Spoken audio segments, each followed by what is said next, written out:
Muy buenas tardes, muy agradecido de la invitación a participar con ustedes. Quiero compartir mi pantalla.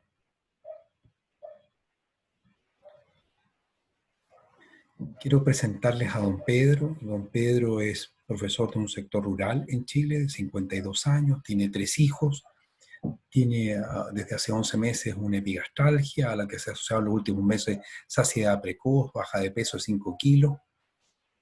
Tiene la historia de que hace 8 años se hizo una endoscopia alta, se encontró un Helicobacter pylori, se trató con triterapia, se pensó que había sido erradicado, no se hizo un control de erradicación, no fuma, no bebe, no tiene otras enfermedades, y acudió a nosotros y con esta sintomatología se le hizo una endoscopia que mostró un cáncer gástrico en la curvatura menor de más de 50% de la circunferencia. Le hicimos un escáner que no demostró metástasis evidente, se procedió a su cirugía y hace 5 meses falleció, lamentablemente, 2 años después del diagnóstico y de la cirugía, con una enfermedad diseminada. El sistema le falló a don Pedro, nosotros le fallamos a don Pedro. No fuimos capaces de detener la progresión de esa enfermedad, no fuimos capaces de evitar que él muriera por ello y afectara a su familia, a sus amigos, a su entorno, y él ya no estuviera más con nosotros. A lo mejor es porque no sabemos mucho de esta enfermedad y eso explica el por qué no somos capaces de tenerlo, pero en realidad eso no es tan cierto. La cascada de la carcinogénesis gástrica está descrita en el año 74,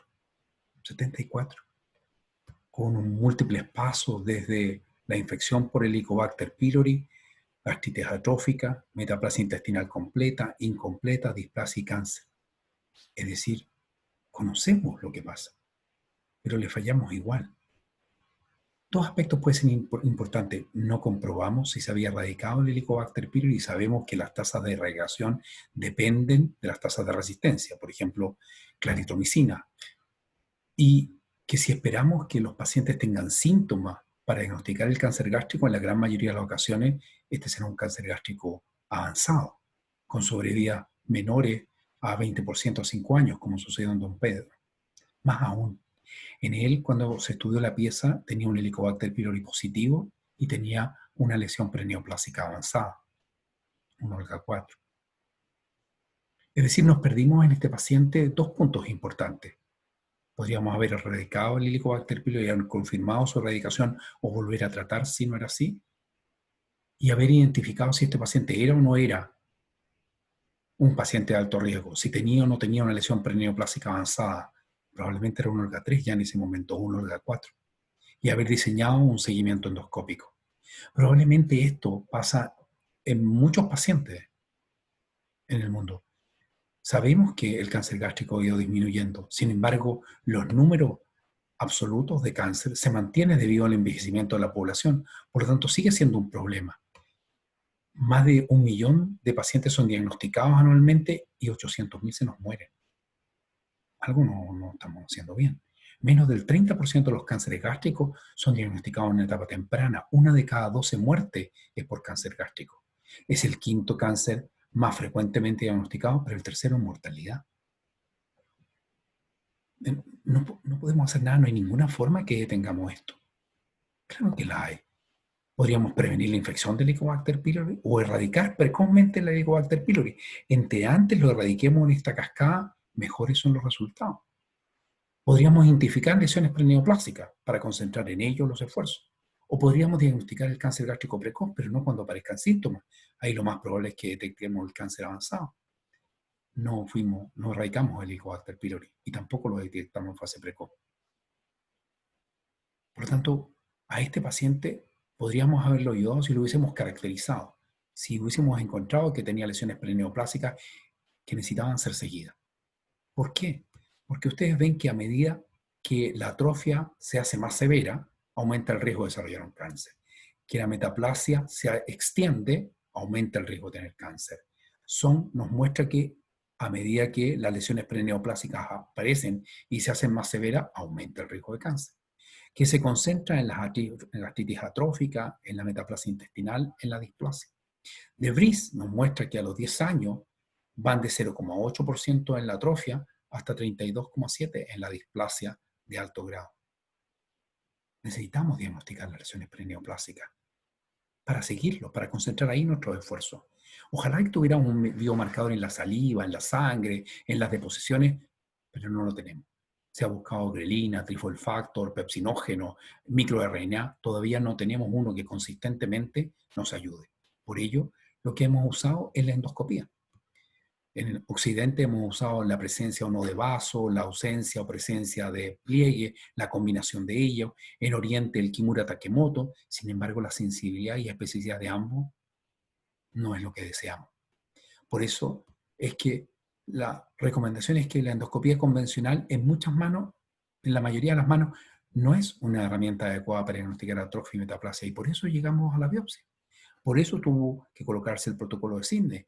El protocolo de Sidney 5 biopsias, y Ruch nos demostró que si combinamos los hallazgos en cuerpo de la atrofia y en antro, podemos encontrar los estadios 3 y 4, que son los más avanzados. ¿Y por qué es importante? Porque en el último trabajo de Ruch nos demuestra cómo los cánceres gástricos se desarrollan en los estadios 3 y 4. Si seguimos a esos pacientes, vamos a concentrar ahí nuestros esfuerzos y los mejores resultados. Pero ojalá que pudiéramos diagnosticarlo de otra manera. Imagínense hacer endoscopía a todos los mayores de 40 años para poder hacer el mapeo biópsico y poder seleccionar. Claro, es una estrategia que es efectiva, pero probablemente el esfuerzo que necesitemos económico, de capital humano, es muy importante. Ojalá que tuviéramos técnicas avanzadas de endoscopía que nos permitieran visualizar y encontrar la atrofia, la metaplasia, las lesiones perineoplásicas para poder seleccionar a los grupos de riesgo. ¿Para qué? Para ver esas alteraciones que no son visibles con la endoscopía convencional, los patterns microvasculares, los patterns de la microsuperficie, y poder encontrar así patrones que nos sugieran, por ejemplo, atrofia, como Yagi. Yagi, combinando los hallazgos en el patrón en panal de abeja, con las vénulas conectoras, la presencia de surco, identifica dos grandes grupos que quizás son los más importantes. B0, normal, sin Helicobacter, 94% de sensibilidad y 96% de especificidad. Y atrofia, A1 y A2, 73% de sensibilidad y 96% de especificidad. Es decir, para atrofia es atractivo. Pero el grupo atrófico es un grupo muy grande. Ojalá que en la cascada pudiéramos acercarnos a la metaplasia intestinal, que es un grupo un poco más pequeño. Nosotros intentamos utilizar Yagi y nuestros resultados presentados en el 2017 en el LIDA-BIO fueron bastante atractivos. Sin embargo, la idea es moverse hacia metaplasia intestinal, más abajo en la cascada, un número menor donde podemos concentrar nuestros esfuerzos. ¿Y por qué? Porque si ustedes piensan en los factores de riesgo asociados a cáncer gástrico, la presencia o ausencia de Helicobacter, la historia familiar de cáncer gástrico, la presencia de metaplasia intestinal extensa, la presencia de metaplasia intestinal incompleta, también un factor de riesgo importante. ¿Qué evidencia histológica tenemos? En este trabajo muy bonito, ustedes vean cómo se hicieron 12 biopsias en el estómago por curvatura menor y por curvatura mayor, y se encontraron 4 tipos de patrones con metaplasia intestinal. Los grupos A, focales, los grupos B, extenso, pero comprometido principalmente al antro. En cambio, teníamos uno que comprometía toda la curvatura menor y otro que comprometía extensamente el antro y parte del cuerpo, pero con curvatura menor. En esto, en el grupo C, el riesgo de adenocarcinoma era 6 veces y 12 veces en el grupo D. Y cuando fuimos a ver la combinación como lesiones precauciones, vimos que la metaplasia intestinal y especialmente la metaplasia intestinal incompleta eran los factores de riesgo más importantes. ¿Cómo podríamos nosotros diagnosticar esto endoscópicamente? Diagnosticar esta metaplasia endoscópicamente. James nos muestra cómo, viendo en el patrón mucoso un aspecto tubulovelloso con Leibniz crest y un patrón vascular regular, con alta sensibilidad y especificidad corresponde a metaplasia intestinal. Luego, el año 2016, Pimentel Núñez muestra este trabajo muy hermoso en el cual, en un estudio prospectivo multicéntrico, nos permite con NBI diagnosticar sobre el 90% de sensibilidad y especificidad metaplasia intestinal, más abajo en la cascada. Cuando utilizamos NBI, este es un trabajo de Son, en abril del 2014, y vean ustedes la sensibilidad 0,65 con especificidad 0,93. Muy atractivo. Si le agregamos LiveBook-RES para el diagnóstico metaplasia intestinal, 90% sensibilidad, 90% de especificidad. Pero ojalá tuviéramos un score como el Olga, como el Holguín en histológico, pero endoscópico. Y Graham nos dio la respuesta cuando publica este trabajo en el cual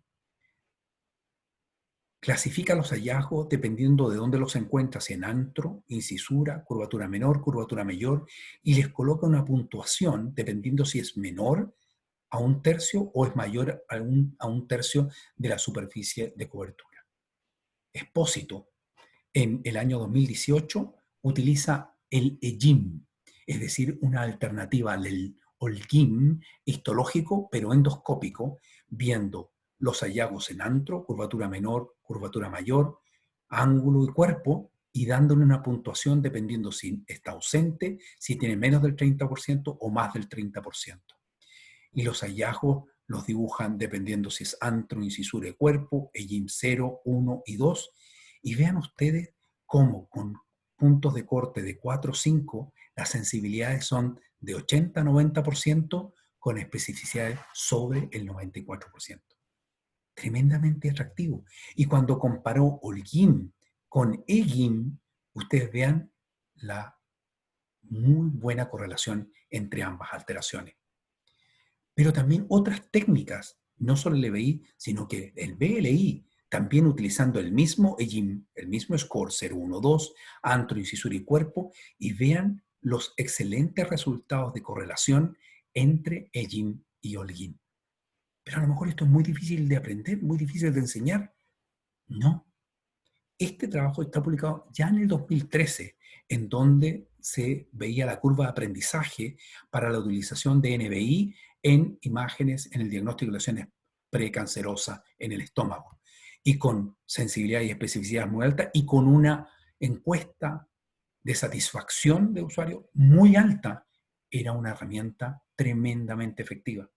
No solamente eso, el año 2019 se publica este interesante trabajo en el cómo nos va a ayudar la inteligencia artificial en el diagnóstico de las lesiones preneoplásicas. Es decir, el camino está trazado. Las lesiones preneoplásicas en forma endoscópica las tenemos que diagnosticar y tenemos que aumentar nuestra capacidad instalada para hacer eso, para poder diseñar, después que la encontremos, un protocolo de seguimiento. Y es así como en Japón los protocolos de seguimiento son de acuerdo a la presencia o ausencia del Helicobacter pylori. Sin embargo, en Europa y en Estados Unidos, la correlación está asociada a la presencia de Olga 3,4, la presencia de displasia o displasia de alto grado, y fíjense cómo en los Estados Unidos, en relación a inmigrantes que vienen de zonas de alto riesgo, como Chile, como Costa Rica, como otras regiones. Venezuela también tiene áreas con alta tasa de cáncer gástrico, y especialmente en grupos con atrofia gástrica severa, con metaplasia intestinal extensa. El grupo inglés diseñó su protocolo, publicado también en el año 2019, y ustedes vean cómo el punto es interesante cuando, fíjense en los 3 hitos, hace el seguimiento, pero sus puntos más importantes son: si usted encuentra gastritis atrófica o lo sospecha en la luz blanca, ese paciente tiene que ser erradicado. Nosotros en nuestro país, que tenemos tasas tan altas de atrofia la mucosa gástrica, nosotros cada paciente que tengamos con helicobacter debe ser erradicado. Debe ser sometido a una endoscopia sistemática. Ya habrá tiempo para conversar en algún momento de la calidad en endoscopía, pero con una técnica endoscópica de la mejor, con el mejor equipo disponible. Ojalá con cromoendoscopía, ojalá con magnificación, ojalá con alta definición. Y eso nos va a permitir poder clasificar a estos grupos en pacientes de alto o bajo riesgo. Y por ello, cuando ustedes están aquí, este grupo inglés ya propone la presencia de la realización del protocolo de Sydney. Pero nosotros estamos pensando que tenemos que ser capaces progresivamente del diagnóstico endoscópico. En Chile propusimos un algoritmo de seguimiento y quiero centrarme en lo que habríamos hecho con don Pedro, pero que no resultó, que un Olga 3 o 4 debería seguirse con endoscopía anual. ¿Qué pasa más abajo en la cascada? Displasia. ¿Por qué es importante la displasia? Porque tiene unas altas tasas de progresión a cáncer, de 0,30%, y la displasia de alto grado de 4 a casi 100% en algunos trabajos. ¿Cómo enfrentar la evaluación de un individuo con bajo grado de displasia? La primera pregunta es, ¿la lesión es visible o no es visible? Si la lesión es visible, reséquela. Es muy importante porque es posible, hasta en el 19% de los casos, que tenga una displasia de alto grado en realidad o incluso un carcinoma. Y eso es más factible si la lesión es más grande, por ejemplo, de 2 centímetros o mayor. Si no la ve, entonces envíen a un lugar donde tengan endoscopistas con mucha experiencia y equipo que permita una evaluación adecuada de esa mucosa para tratar de encontrar la lesión focal y, si no, para decidir el seguimiento. Si lo que encuentra es una displasia de alto grado, pero usted la ve, es una lesión focal, reséquela. Es muy importante. Y si no la ve, entonces, nuevamente, derivarlo a un lugar donde tenga un endoscopista con alta experiencia y con un equipo adecuado para poder mirar adecuadamente. Este es muy importante, el seguimiento posterior, una vez resecado, por la posibilidad de lesiones sincrónicas y posteriormente metacrónicas por el seguimiento anual. El grupo inglés nuevamente nos muestra, esto es, no, ¿tiene una lesión visible o no tiene una visión visible? Son claros, algoritmos muy claros, muy evidentes, con mucha evidencia. Si la lesión es visible, reséquela. Si la lesión es no visible, entonces haga una endoscopia sistemática con el mejor equipo, con la mejor persona, para buscar si existe una lesión. Y de acuerdo a eso, decida el seguimiento. ¿De acuerdo? Sistemático cada 2, cada 3 años y 6 meses sistemático si la lesión es displasia de alto grado y no se encontró una lesión focal inicialmente. Es decir, tenemos suficiente evidencia para poder encontrar, diagnosticar estas lesiones preneoplásicas que sabemos que tienen un alto riesgo. Sin embargo, el sistema le falló a don Pedro. No pudimos hacerlo, no pudimos cambiarlo. Afectamos a todo su grupo familiar, a todo su entorno, a toda su comunidad. Pero lo hacemos, fallamos con casi 1 millón de personas todos los años. Es momento de detenerlo. Muchas gracias.